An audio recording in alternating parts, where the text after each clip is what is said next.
өзіміздің абысындарға да отырғанда. Андай глюкозаминнің арқасы, егерде ішіңкіремей қалсам ауырады. Біраз уақыт үзіліс болып қалса, сразу Гүлжанға айтамын, айналайын, маған глюкозамин керек, глюкозамин сал. Күшті жаттап алыпсыз. Сөйтіп, соның бәрін ішеміз. Ана несін пайдаланамыз. Оны келінім үйде біреуге барғанда жеркеніп отырамын дейді, салтанат айтады. Қазір айтады, 10 шақты жылдан асып кетті ғой. Ыдыс жуғанға, ферримен жуып жатады. Ешкім келмейді дейді. И ана диштрофспен, біз постоянно диштрофспен жуамыз. Жеркеніп отырам барған кезде дейді, өзім шайып неғаманды. Порошогын пайдаланамыз. Жаңағы глицерин пайдаланамыз.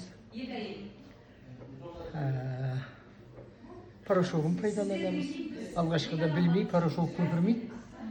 Бейді ұстап салам, көпірмейді. Ана бұрынғы порошоктар көпіріп кетеді ғой, әптен әдемі. Ол немене білемін ау. Сөйтсем ол көпірмейді екен. Өзі сондай екен, өзінің несі. Кейін білдік қой, шамалы салып жіберіп. Жуамыз әппақ қып. Локтық енді ол постоянно тұрады енді лок. Локты оны үзбейміз. Үй жинағанда да бәрінес үй жіберіп жуып жатады тазалыққа. Сондай, енді соныменен шүкір, жаман емес енді. Бетімізге кремін жағамыз. Молочный деген. Қаншадасыз? Қаншада? 80-нен асық апан келеді ар жағында. 80-нен асық қой, молочка жағамыз. Басқа ішіне жерде шықпайым. Өзі әжім жоғыз, бейілі әжім.